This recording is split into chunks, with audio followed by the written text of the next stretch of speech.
À Thanksgiving, ma sœur raille mon célibat, qui pourrait t'aimer? Calmement, je pose mon téléphone et déclare, je suis marié. La preuve la sidère, mon époux n'est autre que. Sa mâchoire tombe en découvrant l'identité inattendue de celui qui partage ma vie. Je m'appelle Sophie, j'ai 34 ans, et depuis 3 ans, je me fais une place en tant qu'analyste senior des risques à Chicago. Je pensais que retourner au domaine familial à Scottsdale, en Arizona, pour Thanksgiving serait une simple visite, mais j'aurais dû me douter qu'il ne fallait pas s'attendre à la paix dans une maison bâtie sur la vanité. À la table du dîner de Thanksgiving, ma sœur Clarisse affichait un sourire d'arrogance indéniable. Elle jouait avec une bague massive ornée d'un diamant à son doigt, la lumière accrochant la pierre et aveuglant presque tout le monde à table avant de laisser échapper un commentaire dégoulinant de fausse sympathie. Toujours célibataire, hein, Sophie? Peut-être que l'année prochaine, tu parviendras enfin à ramener quelqu'un pour que ta vieille chambre ne sente plus autant le désespoir. Quelques cousins ont ri sous cap tandis que son mari, Maxime, ajoutait le coup de grâce. À ce stade, nous avons pratiquement cessé d'attendre une annonce. La colère a jailli dans ma poitrine, mais je n'ai pas tremblé. J'ai lentement posé mon téléphone, écran vers le haut, sur la table en marbre, le bruit sourd de l'appareil faisant soudainement taire la pièce. J'ai regardé Clarisse droit dans les yeux, arborant un sourire qu'elle n'avait jamais vu auparavant, et j'ai répondu avec la voix la plus calme que j'ai pu rassembler, en fait, je suis marié. La pièce s'est figée comme si je les avais arrosés d'eau glacée. Ma mère a laissé tomber sa fourchette en argent avec un grand fracas, et le visage de Clarisse est passé de la suffisance à un choc pur et déformé. Mais lorsque j'ai affiché la preuve numérique que je préparais depuis 6 mois pour la première fois ce soir-là, Clarisse n'avait plus une seule blague à raconter. L'odeur du jambon glacé à l'érable et du chardonnay coûteux remplissait l'air, mais cela semblait étouffant plutôt que festif. À Scottsdale, l'image était primordiale, et ma mère, Hélène, avait passé des semaines à s'assurer que chaque verre en cristal était aligné avec une précision chirurgicale. Pour elle, ce dîner ne concernait pas la gratitude. C'était une exposition de succès, et Clarisse était sa pièce maîtresse. Tu dois comprendre, Sophie, a dit ma mère, me regardant à peine tout en ajustant une pièce maîtresse. Clarisse a eu une année incroyable. Être une influenceuse lifestyle de premier plan demande beaucoup, et le succès de Maxime dans l'immobilier de luxe les a beaucoup occupés. Nous n'avons tout simplement pas eu le temps de nous inquiéter de ta vie tranquille à Chicago. Clarisse a pris une gorgée de son vin, ses yeux brillants de l'instinct prédateur qu'elle utilisait pour grimper dans l'échelle sociale. Ce n'est pas seulement une question d'être occupée, maman. C'est une question de priorité. J'ai construit une marque, une famille et une réputation. Sophie ne fait qu'analyser les risques pour des gens qui font réellement des choses. Pas étonnant qu'elle n'ait pas trouvé de mari. La plupart des hommes veulent une partenaire qui soit vue, pas quelqu'un qui se cache derrière des feuilles de calcul dans un bureau gris. J'ai regardé mon père, Robert, qui était assis en bout de table. Il gardait les yeux fixés sur son assiette, coupant méthodiquement son jambon comme si la tension dans la pièce n'existait pas. C'était son rôle, l'activateur silencieux. Il ne lançait jamais les pierres, mais il s'assurait toujours que le chemin était libre pour que maman et Clarisse puissent me lapider. Maxime et moi envisageons une propriété de 10 millions d'euros à Paradise Valley, a poursuivi Clarisse, sa voix montant pour s'assurer que les cousins au bout de la table puissent entendre. Elle a un vignoble privé. Nous aurons besoin d'espace pour le gala que nous organisons l'été prochain. C'est dommage que tu ne puisses probablement pas venir, Sophie. Je sais combien les vols peuvent coûter avec un salaire normal. Maxime a gloussé, se penchant en arrière sur sa chaise avec la confiance non méritée d'un homme qui vivait des relations de la famille de sa femme. Ne sois pas trop dur avec elle, Mal. Tout le monde ne peut pas être un couple influent. Certaines personnes sont juste faites pour être le second rôle.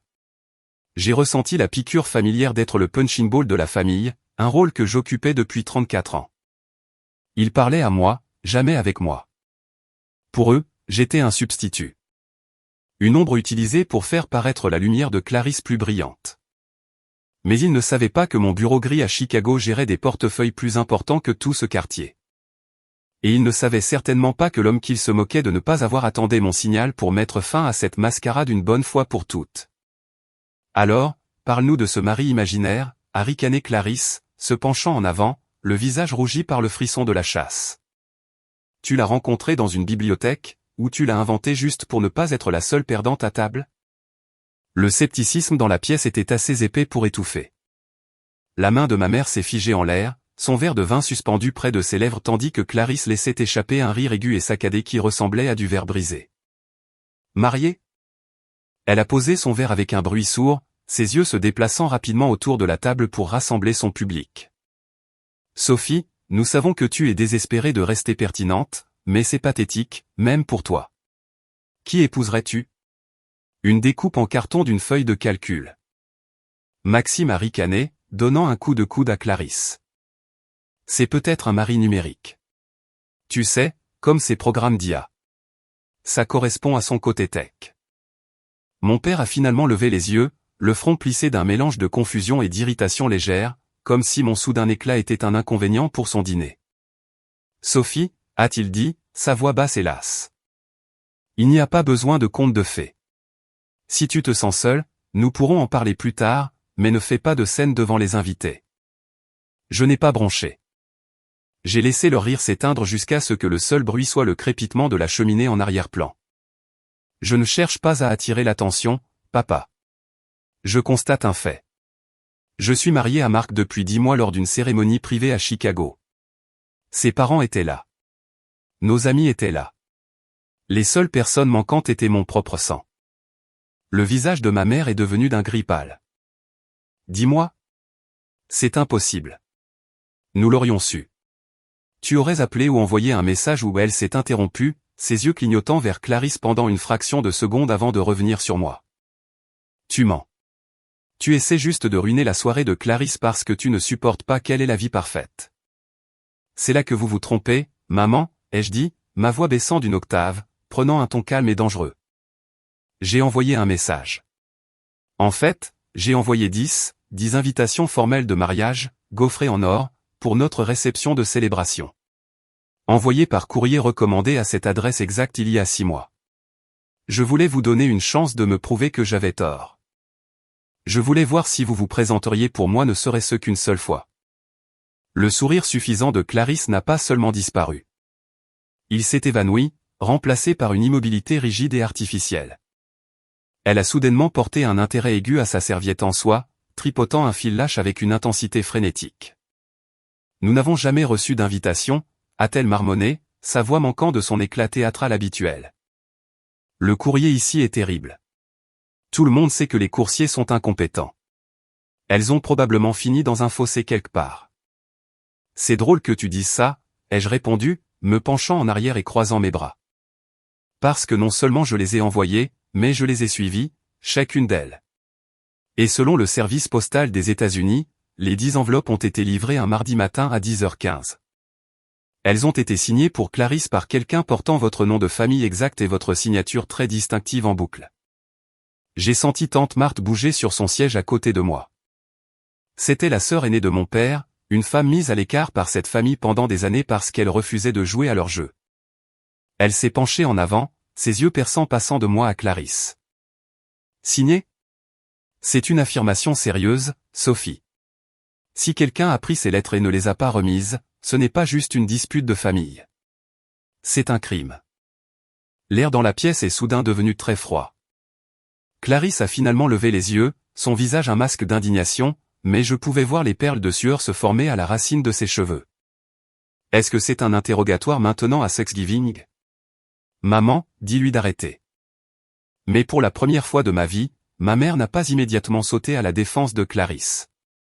Elle regardait sa jeune fille avec une réalisation naissante et horrifiée. Le silence dans la pièce est devenu si lourd que j'entendais le tic-tac rythmé de l'horloge comptoise dans le hall d'entrée. L'indignation de Clarisse était un mince voile, et en dessous, elle commençait à se décomposer. Elle a essayé de rire, mais cela s'est transformé en un son creux et paniqué. C'est ridicule.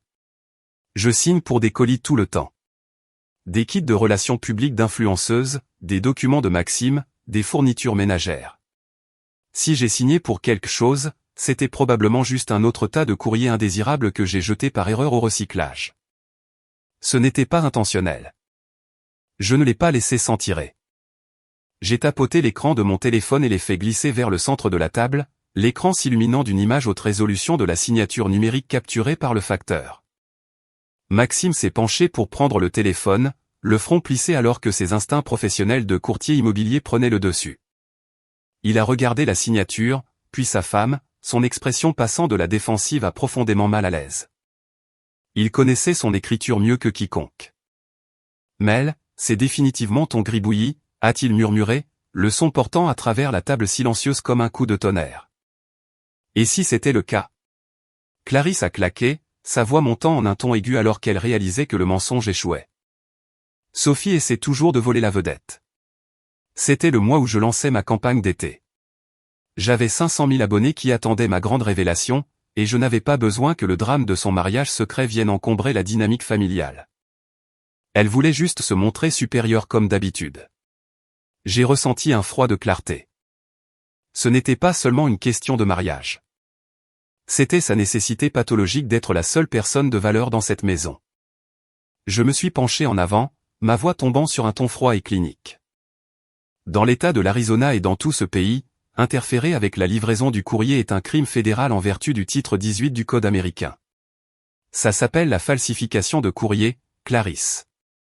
En signant pour ces invitations puis en les détruisant ou en les cachant intentionnellement pour empêcher les destinataires, nos parents et nos proches de les recevoir, tu as commis une infraction fédérale. Ce n'est pas seulement une rivalité fraternelle. C'est un crime passible d'une peine de prison et d'une amende massive. Le visage de mon père est passé de pâle à un rouge marbré profond. Ce n'était pas un homme de beaucoup de mots, mais il comprenait le poids de la loi. « Tu as fait quoi ?» a-t-il demandé, sa voix tremblante d'une rage que je n'avais jamais vue. « Tu as pris le courrier qui t'était adressé, à ta mère et à moi, et tu l'as jeté. » Je protégeais la marque familiale, a gémi Clarisse, ses yeux se dirigeant vers ma mère pour obtenir du soutien. Le mari de Sophie est probablement un moins que rien. Ça aurait eu l'air embarrassant comparé à mon mariage. En fait, ai-je interrompu, mon cœur battant contre mes côtes.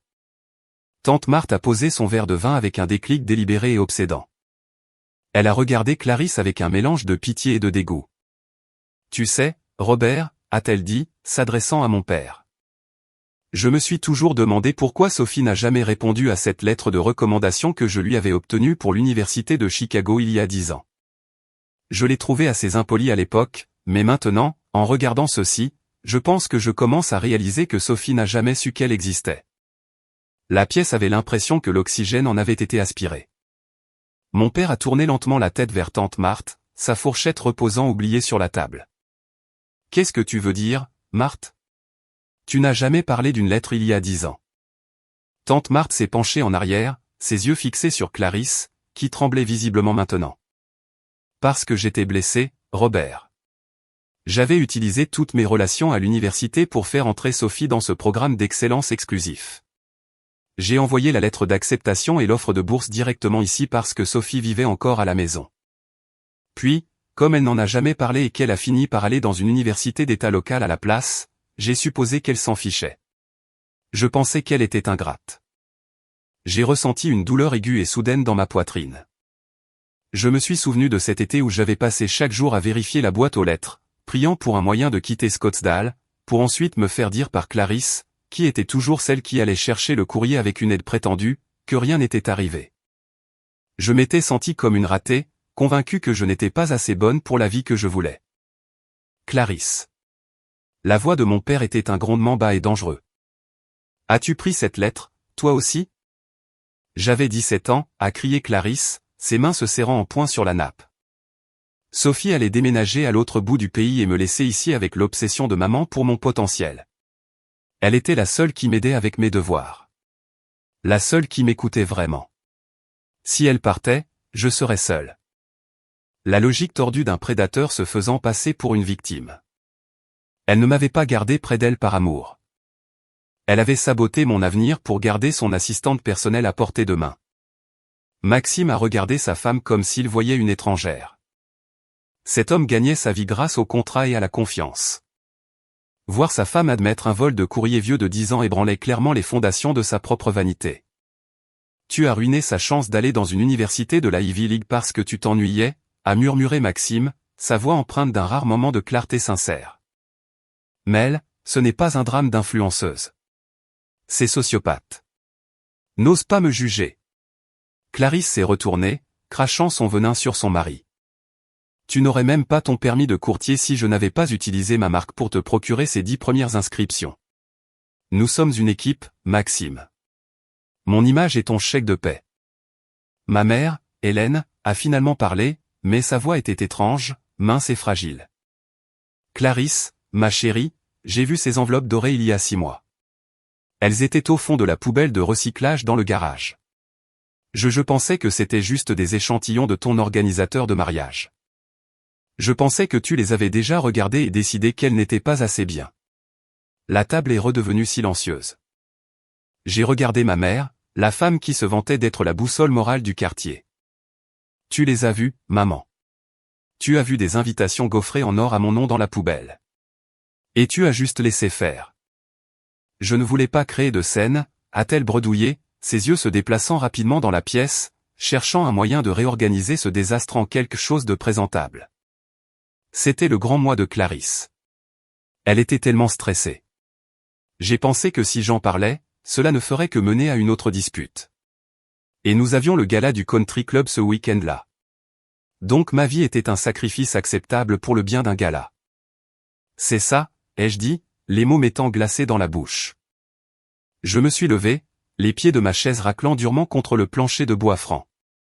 Vous saviez tous, ou vous avez choisi de ne pas savoir. Vous l'avez laissé voler mon courrier, mon éducation et mon jour de mariage parce qu'il était plus facile de faire face à la vérité. L'air dans la salle à manger semblait caillé, épais de l'odeur de 12 ans de mensonges. Je me tenais là, fixant ma mère, dont la principale préoccupation était toujours le calendrier social d'un club de campagne. Elle paraissait petite, recroquevillée dans sa robe de créateur, ses mains tremblant alors qu'elle essayait d'aplanir un pli sur la nappe qui n'existait pas. C'était son super pouvoir, la capacité d'ignorer un incendie tant que les rideaux restaient jolis. Sophie, s'il te plaît, a chuchoté ma mère, sa voix se brisant d'un besoin désespéré de décorum. Tu es tellement dramatique. Nous sommes ici pour Thanksgiving. Nous pourrons discuter de ces malentendus demain en privé. Pense aux invités. Pense au nom de famille. Au nom de famille. J'ai laissé échapper un rire aigu et amer qui a résonné contre les plafonds voûtés. Vous voulez parler du nom que Clarisse traîne dans la boue d'un crime fédéral, ou du nom que vous avez utilisé pour enterrer mon avenir? Vous ne vous souciez pas du nom de famille quand je pleurais dans ma chambre il y a 10 ans parce que je pensais ne pas être assez intelligente pour aller dans mon école de rêve. Vous ne vous en souciez pas quand vous avez ignoré la preuve du vol de votre plus jeune fille juste pour maintenir la paix pendant un gala. J'ai tourné mon regard vers mon père. Il avait l'air vieilli, ses épaules s'affaissant sous le poids de sa propre lâcheté. Il avait passé des décennies à être l'homme bien en ne faisant simplement rien. Mais ce soir, son silence était une inculpation. Et toi, papa, as-tu vu les enveloppes, toi aussi? Ou étais-tu juste trop occupé à regarder ton assiette pour remarquer que ta propre fille était effacée de cette famille? J'ai fait confiance à ta mère pour gérer la maison, a-t-il bégayé, sa voix manquant de toute son autorité habituelle. Je ne pensais pas que Clarisse irait si loin. Je pensais que vous étiez juste compétitives, toutes les deux. Compétitive, ai-je claqué. La compétition nécessite que 2 personnes courent une course. Je n'étais même pas sur la piste parce que Clarisse était occupée à couper mes lacets pendant que tu tenais le chronomètre. Ce n'est pas une rivalité, papa. C'est du sabotage. Et maman ne l'a pas géré. Elle a choisi le confort de son enfant préféré plutôt que les droits fondamentaux de son autre enfant. Clarisse, voyant que la marée se retournait complètement contre elle, a tenté une dernière tactique désespérée. Elle s'est levée, renversant sa chaise, et a pointé un doigt manucuré vers moi. Tu te crois tellement meilleur que nous. Tu viens ici de Chicago avec ton travail d'analyste des risques et ton faux mari pour tout faire exploser. Si tu étais si heureuse, pourquoi es-tu revenue? Pourquoi n'as-tu pas simplement resté loin et nous laisser être heureux? Parce que je voulais te donner une dernière chance d'être un être humain, Clarisse, ai-je dit, ma voix étrangement calme.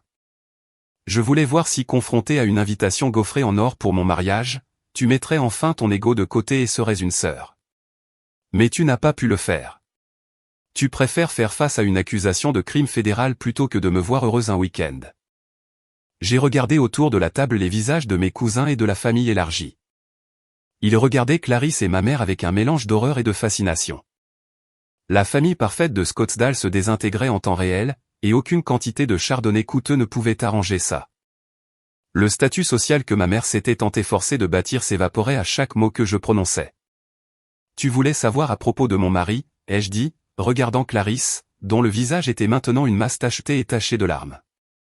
Tu l'as traité de moins que rien. Tu as dit que je l'avais probablement inventé. Eh bien, il en a assez d'attendre dans la voiture mon signal. Il voulait me laisser l'espace pour faire cela moi-même, mais je pense qu'il est temps que vous rencontriez l'homme dont le cabinet gère en fait la marque dont tu es si fier. J'ai sorti mon téléphone une dernière fois et j'ai envoyé un seul mot par texto, maintenant. Le son d'une lourde porte qui se ferme a résonné dans la rue calme de Scottsdale, suivi du crissement des pneus sur l'allée de gravier. Un instant plus tard, la sonnette d'entrée a retenti, un son clair et mélodieux qui semblait trancher la tension suffocante de la salle à manger. Clarisse s'est figée, son doigt toujours pointé vers moi, tandis que les yeux de ma mère se dirigeaient vers le hall avec un mélange de confusion et de crainte. Marc est entré dans la salle à manger quelques secondes plus tard.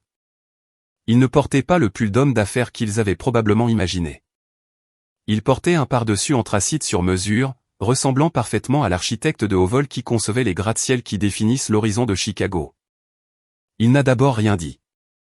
Il a simplement marché vers moi, a posé une main ferme sur mon épaule et a regardé l'épave du dîner avec une expression de déception calme et concentrée. « Sophie » a-t-il dit doucement, sa voix portant une autorité qui a fait redresser un peu Maxime sur sa chaise. « Attendez une minute » a bredouillé Maxime, son masque professionnel glissant alors qu'il reconnaissait Marc d'une convention immobilière à Las Vegas l'année précédente. « Vous êtes Marc Thorne de Thorne et Associés » Marc a tourné son regard vers Maxime, ses yeux froids. « Je le suis. Et je crois que vous essayez d'obtenir une réunion avec le département de développement de mon cabinet depuis 18 mois. Maxime, c'est dommage. Je ne fais pas affaire avec des gens qui trouvent amusant de se moquer de ma femme en la traitant de ratée. » Le silence qui a suivi a été absolu. Clarisse a regardé Maxime, puis Sophie, son cerveau luttant clairement pour réconcilier le mari imaginaire avec l'homme debout devant elle. Un homme dont la société détenait plus de pouvoir dans le monde de l'immobilier que tout son réseau d'influenceurs réunis. Sa mâchoire s'est littéralement ouverte. L'homme qu'elle avait ridiculisé comme un fantasme de mon imagination était la clé même de l'ascension professionnelle qu'elle et Maxime convoitaient. « Marc, s'il te plaît » a dit ma mère, sa voix tremblante alors qu'elle se levait, serrant ses perles dans un geste si stéréotypé que cela aurait été drôle si ce n'était pas si pathétique. C'est un grand malentendu. Nous nous amusions juste un peu en famille. Nous ne savions pas. Si nous avions reçu les invitations, nous serions venus en un clin d'œil. Non, vous ne seriez pas venus, a répondu Marc, sa voix coupant ses excuses comme un scalpel. Vous auriez trouvé un moyen de faire en sorte que la journée tourne autour de Clarisse. Vous vous seriez plaint du voyage ou de la nourriture ou du fait que Sophie n'a pas choisi un lieu qui correspondait à votre esthétique. Vous n'aimez pas Sophie. Vous aimez la version d'elle qui vous fait paraître mieux. Et franchement, ma femme est bien trop précieuse pour être utilisée comme votre ombre plus longtemps. Mon père s'est alors levé, paraissant plus petit que je ne l'avais jamais vu. Sophie, reste. Parlons-en. Nous pouvons arranger ça. Arranger quoi, papa ? Ai-je demandé, attrapant mon manteau à l'arrière de ma chaise. Arranger les 10 années de ma vie que j'ai perdues parce que tu étais trop silencieux ? Arranger le jour de mon mariage que j'ai célébré sans ma famille parce que ma sœur est une criminelle et ma mère est sa complice ? Il n'y a rien à arranger parce qu'il n'y a rien à briser. Vous avez déjà tout détruit. J'ai regardé Clarisse une dernière fois. Elle ne pleurait plus. Elle fixait la montre de Marc, calculant probablement combien elle coûtait. Même maintenant, au milieu de l'effondrement total de ses relations familiales, elle se concentrait sur l'image de Marc. Au fait, Clarisse, ai-je dit alors que Marc me guidait vers la porte. Cette propriété de 10 millions d'euros que vous regardez à Paradise Valley, celle avec le vignoble. Mon cabinet possède la société holding qui la vend. Considérez que l'inscription est annulée. Je ne vends pas à des gens qui trafiquent le courrier fédéral. Les répercussions ne sont pas restées confinées au comptoir de granit et au plafond voûté de la maison de mes parents. À Scottsdale, les nouvelles se propagent plus vite qu'un incendie de forêt dans le désert, surtout lorsqu'elles impliquent l'effondrement public d'une famille parfaite. L'un des jeunes cousins, qui avait passé tout le dîner à filmer le repas ostentatoire pour ses propres réseaux sociaux, avait accidentellement laissé son flux en direct activé pendant la confrontation. Au moment où Marc et moi étions à mi-chemin de l'aéroport, la vidéo avait déjà commencé à circuler dans les cercles restreints de l'élite de l'Arizona. Le monde soigneusement organisé de Clarisse a commencé à imploser en 48 heures. La marque d'influenceuse qu'elle avait passé des années à construire reposait sur une image spécifique de valeur familiale saine et haut de gamme. Lorsque les images où elle admettait la falsification de courriers et criait à propos de lui voler la vedette ont atteint Internet, la réaction a été rapide et impitoyable. Son sponsor principal, une marque nationale de maison et de style de vie, a publié une déclaration lundi matin annonçant qu'elle mettait fin à son partenariat avec effet immédiat, citant une politique de tolérance zéro pour les comportements contraires à l'éthique. Elle nous rappelle encore, a dit Marc en jetant un coup d'œil à mon téléphone qui vibrait sur la table basse de notre appartement de Chicago. L'identification de l'appelant affichait le nom de mon père, mais je savais qui était réellement au bout du fil. Je n'ai pas décroché. Je n'avais pas décroché depuis 3 semaines. La notification de messagerie vocale est apparue 1 minute plus tard. Je l'ai écoutée sur haut-parleur. Ce n'était pas la voix de mon père, mais celle de ma mère. Et pour une fois, le ton poli du country club avait disparu. Elle semblait paniquée, presque méconnaissable. Sophie, s'il te plaît. Tu dois dire à Marc de reconsidérer l'inscription de Paradise Valley. Maxime perd sa commission, et le cabinet pour lequel il travaille parle de le licencier à cause de la publicité négative. Clarisse, elle ne va pas bien, Sophie. Les gens disent des choses horribles en ligne. Nous sommes de la famille. Tu ne peux pas juste nous laisser nous noyer comme ça. Nous organiserons un 2e dîner, un vrai. Nous célébrerons ton mariage. Fais juste que cela cesse. J'ai ressenti une sensation froide et creuse dans mon estomac. Elle n'avait toujours pas compris. Même maintenant, perdant la carrière de sa fille et l'emploi de son gendre, sa solution était un autre dîner. Elle ne pleurait pas la perte de sa relation avec moi. Elle pleurait la perte du statut social que mon silence leur avait apporté. Il ne se noie pas à cause de moi, ai-je dit doucement à Marc, bien que je me le disais surtout à moi-même. Il se noie parce que la marée de leurs propres mensonges est enfin revenue. J'ai passé cet après-midi à rédiger une lettre formelle. Ce n'était pas une lettre de pardon ni un pont vers la réconciliation. C'était un avis de cessation et d'abstention de mon avocat. J'avais passé 34 ans à être la bonne fille qui encaissait les coups pour maintenir l'image de la famille intacte. Cette personne était morte. J'ai bloqué le numéro de ma mère, puis celui de mon père, puis celui de Clarisse. J'ai même bloqué le chat de groupe familial qui était soudainement devenu très actif avec des excuses qui semblaient avoir été écrites par une équipe de relations publiques. La réalité de la vie en Amérique est que votre marque n'est aussi forte que votre caractère, et Clarisse n'en avait aucun. Lorsque décembre est arrivé, Maxime avait été contraint d'accepter un emploi dans une agence de location de bas de gamme dans un autre comté, et mes parents avaient cessé de fréquenter le country club. Les murmures à Scottsdale étaient trop forts, les regards trop accusateurs. Ils avaient passé leur vie à construire un château de cartes, et il avait suffi d'une femme honnête pour le faire tomber. L'hiver de Chicago est arrivé avec un froid brutal et purificateur qui correspondait à mon état d'esprit interne. Je me tenais sur le balcon de notre condo, regardant la neige danser sur la surface sombre du lac Michigan, ressentant une légèreté que je ne connaissais pas depuis des décennies. Pendant 34 ans, j'avais porté le poids de Scottsdale, les attentes, les insultes subtiles, le silence écrasant d'un père qui refusait de parler, et la cruauté manucurée d'une mère qui refusait d'écouter. Maintenant, ce poids avait disparu, remplacé par un silence qui ressemblait enfin à la paix. Quelques jours avant Noël, un dernier colis est arrivé de l'Arizona. Ce n'était pas un cadeau, mais une boîte de mes vieilles affaires de la maison de Scottsdale, mes annuaires du lycée, quelques trophées d'enfance et une poignée de vieilles lettres. Mon père l'avait envoyé sans mots, une reconnaissance silencieuse qu'il n'y avait plus de place pour moi dans cette maison. J'ai fouillé dans la boîte et j'ai trouvé une seule enveloppe gaufrée en or tout au fond, froissée et tachée de café. C'était l'une des invitations que Clarisse avait interceptées. La voir là, rejetée comme des ordures, ne me faisait plus pleurer. Cela servait simplement de rappel que j'avais eu raison de partir. « Ça va ?» a demandé Marc, entrant sur le balcon et drapant une couverture chaude sur mes épaules. Il n'a pas demandé si je les regrettais.